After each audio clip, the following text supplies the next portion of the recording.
Dito tayo sa bahay ni Kuya Oliver. Tignan natin. Malapit na po itong matapos. Foreman! Magandang hapon. Ayun, may tiles na.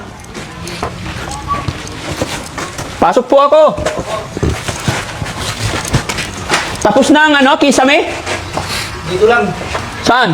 sa likod. Sobra na naman yung 3 doon. Bakit? Boss, wala pong kisame. Umorder nga ako ng isang piraso ngayon eh. Oh? Hindi ito? Kaya naging 3. Hindi. Ano ba? Ito yung paggagamitan namin ng yung cake. Saan? Dito, tama-tama yung 3 po. Yung 3 doon. 3 nga, ito. Okay. Kala ko sobran. Ang banyo. Oo, kala ko sobran.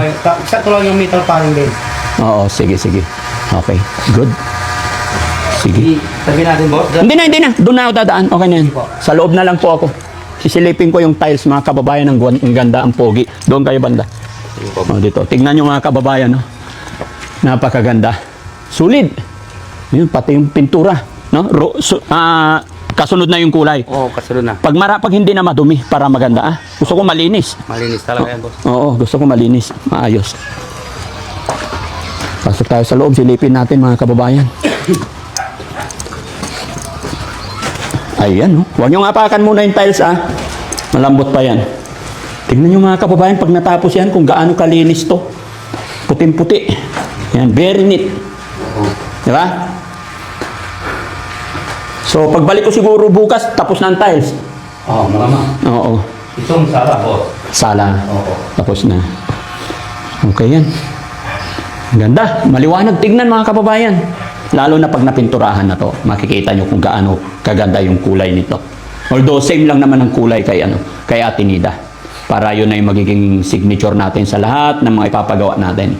Unless na may gusto rin kulay ang paggagawa natin. Kung sakasakali na pagkalooban pa tayo ng Panginoon, biyayaan pa tayo, magkaroon pa tayo ng lakas ng katawan, mahabang buhay, na magkaroon pa tayo ng mga pabahay. No? Kaya ganito yung ginagawa natin para maging maayos. At saka, yun nga po, pasensya na rin po mga kababayan.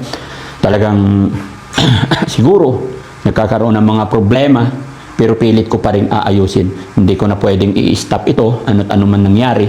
Hindi ko na pwedeng i-stop kasi andyan na lahat. Kaya ang iisipin na lang lagi natin is si Kuya Oliver, tsaka si Kuya JJ. Maging si Ate Ansing din, kakausapin ko rin mga kababayan after nito, para maging maayos ang lahat. At yun, kung ano man ang pagkukulang, pagkakamali mga kababayan, ipagpaumanhin ninyo. Pero itatry ko kausapin si Nanay Ansing dahil sa nangyari na hindi inaasahan. Tatry kong kausapin kung ano yung side niya, bakit nangyari yun. Dahil kahit ako po talaga mga kababayan, nabigla ako, hindi ako nakapagsalita. Kumbaga, nire-respeto ko rin po ang bawat isa sa kanila, kaya hindi ko agad-agad. Pero lately, naisip ko na inuwi na lang si Ma'am Inday Okray, no? Maaaring lumipas yung hangin na hindi maganda, kaya nagkabitawan siguro dahil sa mga reaction ni Ma'am Inday Okray na napapanood siguro ni Nanay Ansing, tapos siguro nasaktan siya. Kaya nung nakita niyang bigla dito, ay nagkaroon ng sagutan. Ganon din naman kay Ma'am Inday, siguro mga kababayan, no? Nagulat din kasi expected, wala po talaga kaming alam. Expected din siguro ni Ma'am Inday na, kasi syempre, reaction lang. So, hindi ko alam, bakit nga ba ganon nangyari, bakit nga ba nangapagbitaw din si Ma'am Inday Okray na siyang lalong nagpainit din sa kabila. So, dito mga kababayan is, para sa akin po, hindi ko na kailangan usisain, alap-anamin kung sinong may pagkakamali kasi parehas po silang may edad na, kumbaga. Pero kakausapin ko si Nanay Ansing para malaman din natin yung side niya. Pero wala tayong pinapanigan na sa gitna si Daddy Frankie. Lahat, love natin silang lahat. Dahil ang gusto ng Team Daddy Frankie is makatulong, tulungan ang bawat isa. Yun nga lang po, kaya nangyari yung gaya ng aking sinabi mga kababayan, dahil hindi ko talaga inaasahan na ganun ang pasok ni Nanay Ansing. Nabigla kami nung nakita niya. Kasi kung mapapansin ninyo, ang balak talaga sana namin, hindi talaga kakausapin si Nanay Ansing nung time na yun. Di ba? Ang balak lang namin, itur ko lang si Ma'am Inday Okray dito sa bahay at bigla na lang na dumating si Kuya Oliver, pinakilala, at inutusan ni Ma'am Inday na maligo para pakainin sa labas, i-treat sana. Ay siya rin naman pumasok si Ma'am Inday, kaya hindi na natuloy. Kaya siguro, ay Ma'am Inday, si Nanay Ansing, kaya nawala na sa focus yung pagpapakain kay Kuya Oliver. Dahil hindi rin iniisip ni Ma'am Inday na mamasamain, na may minamasama na pala ni Nanay Ansing yung pagre-reaction ni Ma'am Inday. So siguro nataon din na nabigla si Ma'am Inday kaya napagbitaw din siya ng hindi magandang salita. Ganon din po kay Nanay Ansing, no? So eto, mga ilang araw na lang to, Foreman? Linggo. Ha? Linggo. Linggo hanggang linggo. Hindi na kayo uwi nun.